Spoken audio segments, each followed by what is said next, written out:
We are evolving the OS. Windows E is now your canvas for AI and agents. We're innovating in 3 key ways. First, bringing AI and agents into your eFlow and making it more intuitive to use. And second, making Microsoft TC5A Copilot more contextually helpful on Windows. And third, making Copilot plus PCs even more powerful with enhanced AI. That clip was an announcement from Microsoft a few weeks ago. They're making it clear that AI is now at the forefront of Windows. Windows was, they say, is becoming an agentic operating system. Agentic, the latest buzzword for autonomous AI. Soon, your PC will make decisions on your behalf with the help of a built-in AI. Shortly after the event, Pavan Devuluri, the president of Windows and Devices, tweeted the news online. The response was, well, far from pleasant. Some of the comments directly under the tweet received thunderous applause in the form of likes. They read as follows. It's evolving into a product that's driving people to Mac and Linux. Another one says, stop this nonsense. No one wants this. You live in a Twitter bubble where AI will create tons of wealth and you'll perish unless you adopt it now. But your users are not in this bubble. They don't care about any of this. They chat with ChatGPT and that's about it. And another comment, nobody wants this. Except the parties you're selling our data to without permission. If you've used a Windows PC in the last few years, in some sense, you may have felt the same way, a little frustrated. The AI push seems like just the latest in a string of efforts to make it feel like the computer that you paid for isn't really yours anymore. From forced upgrades, advertisements carelessly littered through the user interface, online account requirements for everything, and now an aggressive push into AI. You get the picture now. Windows On has become one of the biggest sources of user frustration in recent memory. As you'll later see, it's all part of the plan for Microsoft CEO Satya Nadella, and it's all working just as it's intended to. These changes have made a lot of people wonder, is Windows still a tool for the user, or is it a cash extraction exercise for Microsoft? And hey, these feelings aren't unfounded. It comes from years of bad decisions. But here is the thing. Curiously, at the same time, Microsoft is now currently valued at $8 trillion, and on track to reach $5 trillion. It's one of the most powerful companies in the world. So from a broad perspective, these decisions are making business sense. But right there, you can see it. A massive divergence is forming as the value of the company skyrockets. The user experience of Windows is moving in the opposite in the toilet. Everyone can sense there's a problem here.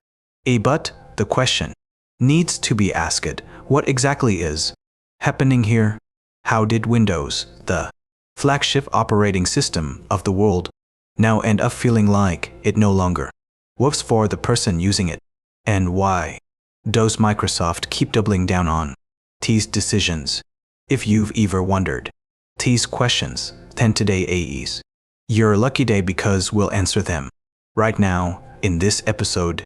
You are watching ToolFusion TV. Microsoft Windows is the operating system that entire generations grew up with, the one we learned to type on, the one that taught many of us what a desktop even was. In 2000, its presence is still enormous. More than 1 billion devices run Windows. It holds around 70% of the desktop market with Mac OS at 40% and Chrome OS under 2%.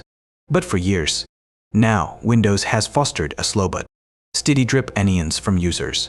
A programmer by the name of Rob Braxman, who had his software demoed on stage by Bill Gates, states that he hasn't seen Backlash this bad since the transition from DOS 1 to Windows 1. So all the way back in 9 I've never encountered so much resistance to moving to a newer version, likely since DOS 1 to Windows, and that was justifiable. But in recent years, with the advent of Windows, I have to say that Microsoft has truly gone crazy. If the experience has been getting worse for so long, why does Microsoft keep making these decisions? Why does Windows suck so much?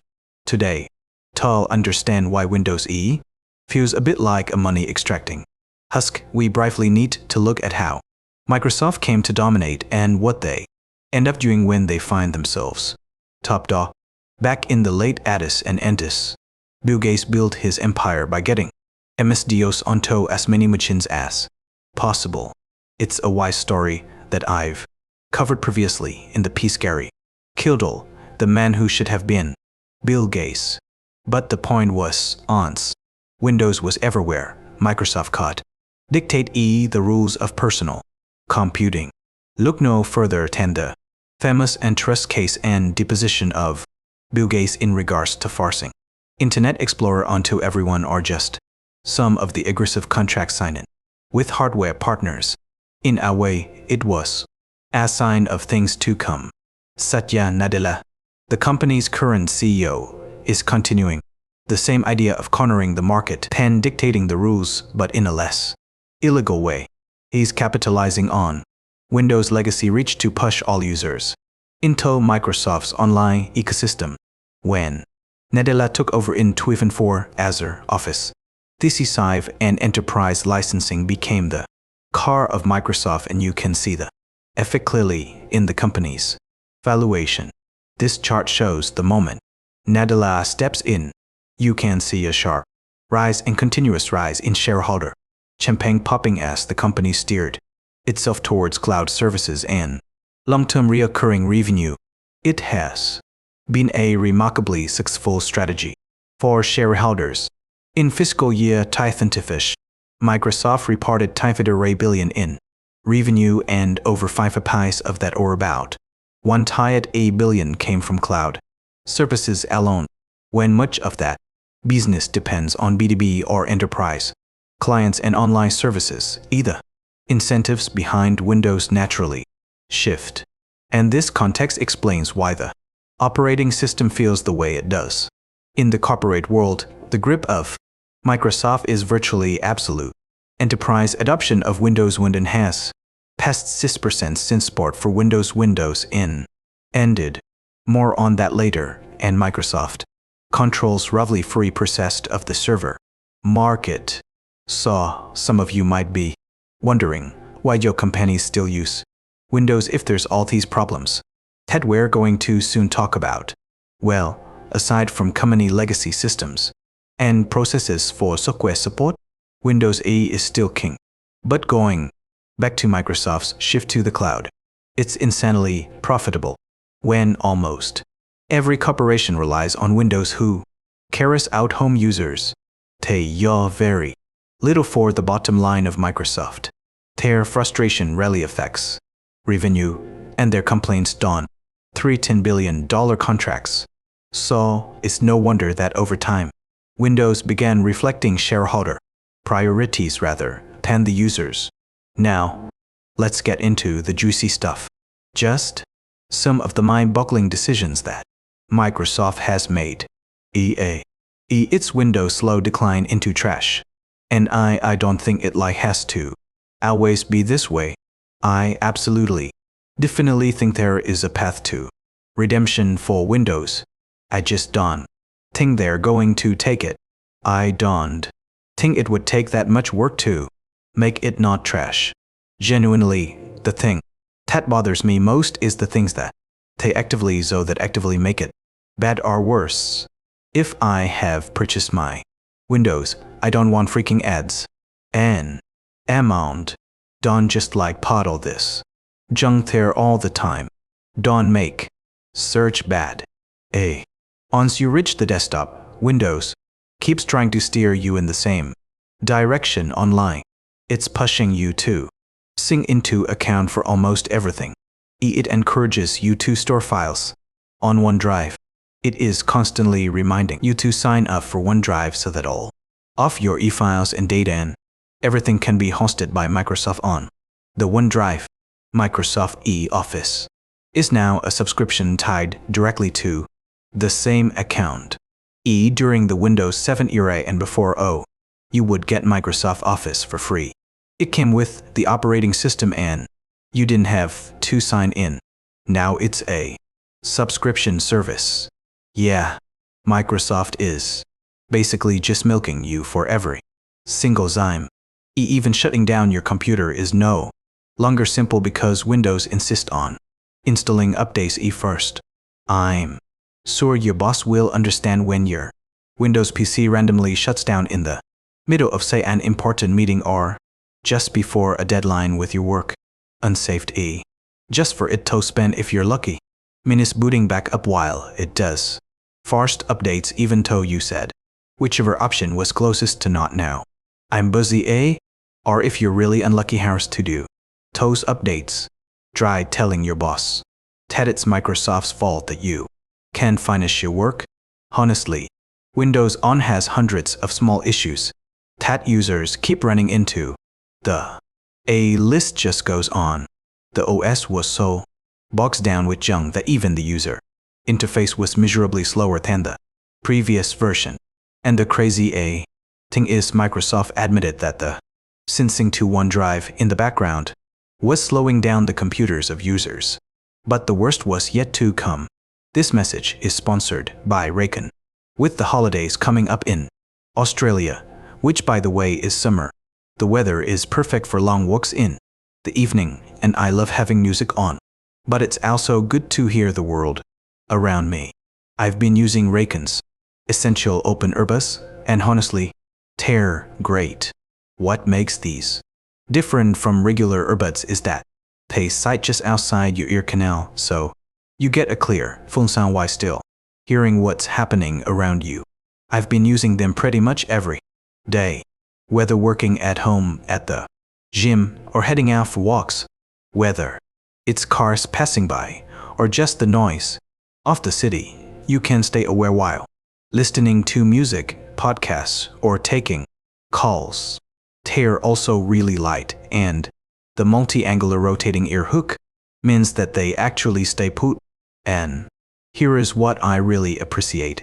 Raycon sound quality is right up there with the premium brands, but without the crazy price tags. They've got over 3 million happy customers and a 30-day happiness guarantee. So there's no risk trying them out. The open ear design does give a breathable fit for me. It's comfortable and battery life is up to 6 hours, so I know they're going to last with those long evening summer walks. And right now is the perfect time to grab a pair. The Essential Open Earbuds are here for the holidays, and Raycon audio products are up to 2 off site-wide. Just click the link in the description or go to Raycon.com Fusion Open to save up to 2 off during this holiday season. Order by December 5th to guarantee delivery by Christmas. Because great gifts like these earbuds shouldn't show up late. That's Raycon.com Fusion Open. The links are below in the description too. Thanks to Raycon for sponsoring this video.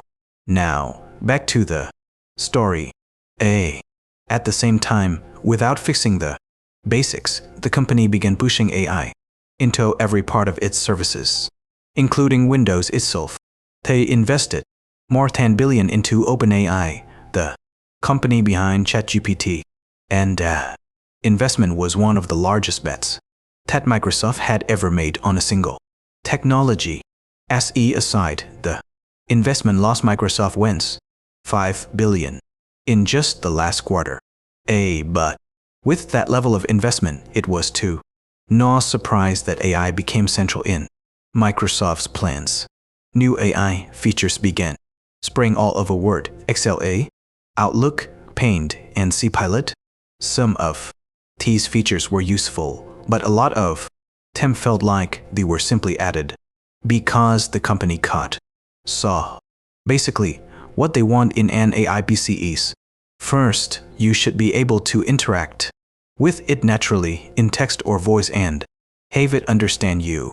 Second, it should be able to see what you see and offer guided support.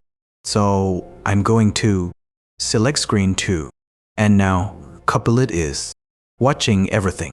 Can you help me find a flash game on the internet known as Pico School? I believe it's on Newgrounds. Pico School is a classic flash game. Find it on their website and also on the Internet Archive. Jesus Christ. Can you take me there? Sure. To find Pico School on Newgrounds, just open your web browser and search. It's a popular flash game, so it should be one of the top. Can you zoom it for me? Sure. I can't directly navigate websites or open specific online. EW@ESTASTA point. OKAY. What is TA? Point. Ironically, Microsoft warned Windows user not to use Cpilot in Excel for anything that could requires accuracy. Spreadsheets. Why? Because it hallucinates too much. And that whole agentic computer thing, well, Cpilot doesn't work as well as advertised yet. Does talking to your computer work like in its deviate? Can you get me a link to one that's in stock? Here is the link to Best Buy. Link to Best Buy. And Best Buy Store website. And it's foremost definitely in stock. And it's foremost definitely in stock. And is available for pickup or delivery. And is foremost definitely in stock. Okay. Thanks, Copilot. What all these changes had in common was they kept people connected to Microsoft's online services. And this is where the bigger picture becomes clearer. Windows is the surface. The real product is the network of services underneath it. And they all point in one direction towards benefiting Microsoft's shareholders and not the user. You can clearly see it in the transition from Windows Mint to Windows 11 when Microsoft officially ended support for Windows Win in October 2025. Roughly 1% of its users were still on it. That's 40 million people. The message was clear. Move to Windows. Lost or be left behind. The problem though was that many users couldn't even upgrade if they wanted to. Their computers were still modern and powerful, but Windows Wi-Fi 2 install because of a new hardware requirement called a TanFEM 2. So, what the heck is that? Well, a TanFEM, or Trusted Platform Module, is a chip that stores security keys. Microsoft framed it as necessary protection, but to millions of users it felt like a lock added without consent. Devices that work perfectly well the day before were now suddenly considered outdated. But there were more problems with the TanFEM chip. Pay attention to that. The TanFEM endorsement key, that's the unique identifier of your machine. Now it is tied to your Microsoft IDE identity. You can't change it.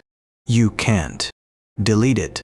Now the device ID is specifically known and is pulled from the TanFEM. Third parties can access this now with no restriction via API. If you want to know how to check your TanFEM status, here are example commands on Windows. By the way, you can restrict access. There is a deliberate purpose to all this madness, and it's all tied to the AI. So, don't think this is some random choice by Microsoft. And that was only the start. The Windows on a setup process now requires a Microsoft account and an internet connection. The option to create a local account was removed and the usual workarounds were patched out. Have to have a Microsoft email address to use a Windows 11 PC. At least that's the way that Microsoft is pushing it, because even the workarounds to get a local account working on a new Windows computer, which are slowly being broken as we go, even though people keep finding new ways. Microsoft keeps breaking it. Now, they're going to get to the point where you can't even use the PC with a local account. It's all a push to funnel users into cloud services and extract money from them. But that authoritarian approach comes with a cost. When customers are constantly thrown around and beaten over the head with money extracting tactics, well, what so? You know, they don't all like it. People who once felt at home on Windows now feel like they're being watched, nudged, and controlled by the operating system. Instead of being a user, they feel like they're part of a product that they never agreed to be in. In some cases, they completely lose control of their computer. For example, Rob Berman had his Linux partition wiped without his consent because Windows On didn't like him running to OSS on his computer. I wasn't even using BitLocker, and it still signaled Windows to take over the boot sequence. This is not a bug. This is by design very devious. Privacy erosion is also a big part of this shift. Windows has always collected some information in the background, but over the years, that quit data collection grew into something that people could no longer ignore. Microsoft calls it telemetry. It's meant to improve stability. But investigations have shown that even on the lowest setting, Windows still gathers details about the apps you use, your hardware, and your system behavior. That information is sent back to Microsoft sometimes for Microsoft to serve you better ads for their services, and other times to a wide network of analytics and content providers. Unless you're on an Enterprise Edition, there's no real way to switch it off. So, when Microsoft announced Windows Recall, the reason made sense. Recall to record everything you've ever done on your PC by capturing snapshots of your screen and feeding it to an AI so you can search your previous activity in natural language. It was framed as a convenient tool, but to many users, it felt like confirmation that Windows was crossing a line. Security researchers later found that the way Recall stored data was not fully protected and could be accessed by malware or anyone with local access. Their software, their malware, their virus running on your computer. Now they have a treasure trove of things to pick from.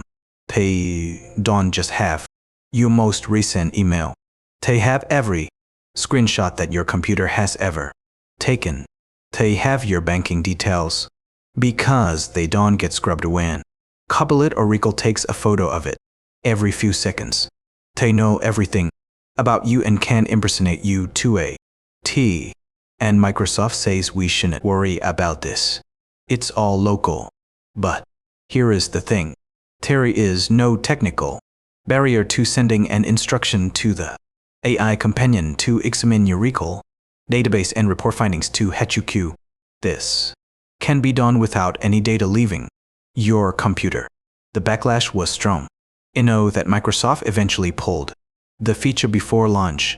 It eventually returned as an opt-out tool with encryption this time and stronger authentication.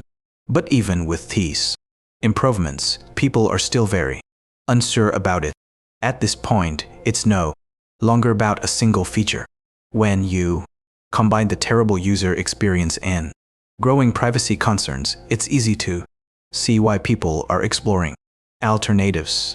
Users who want more transparency and more control are choosing Linux, and those who want something just simple and stable are going to Mac OS. And don't get me wrong, Windows still dominates the consumer market, but is slowly losing market share. Pavan Davuluri, president of Windows and Devices, publicly acknowledged the criticism. In a tweet, he listed reliability and performance issues and ease of use issues are areas that need attention, direction, yet again, wasn't very kind. In the end, this story is less about Windows changing and more about Microsoft's priorities. The company found a model that maximizes shareholder value, but it comes at the cost of the user experience. So the real question is whether Microsoft is willing to put users first, even if that means earning a little less. But as Linux software compatibility improves, especially for games, more users will migrate if things keep going. But it will be a long time until Windows is dethroned. So to all the Windows users out there, what's your take on this? Do you feel that Microsoft has pushed too far? For me, I swear by Windows for the longest time, but I begrudgingly made the move to Mac OS when the Mu generation came out. And frankly, besides some strange UI decisions, it's been pretty smooth sailing, and it's worth not feeling like you're being spied on or having ads in your software. And it's clear that I'm not the only one. Here's an update for our switching to Apple Video. For one thing, this is still in my backpack. Still. Okay, I switched by now. Wait, what about second MacBook Pro? I bought this with my own money. I have not bursted the laptop in like 8 years. I opened this piece of crap up, this Windows garbage. The driver update literally failed. Bricked it. It took me like 2 hours to get it, and I was just like, fuck this, and ordered a MacBook. I can think of many people on staff who in the past were more adamantly anti-Mac 10. This meant saw that is the crisis in Windows. How it went from a beloved operating system to an absolute dumpster fire littered with ads and AI slop, and the reasons as to why Microsoft drove it in that direction. Anyway, that's about it from me. My name is Dogo and you've been watching Cold Fusion, and I'll catch you again soon for the next episode. Cheers guys. Have a good one. Cold Fusion. It's me thinking.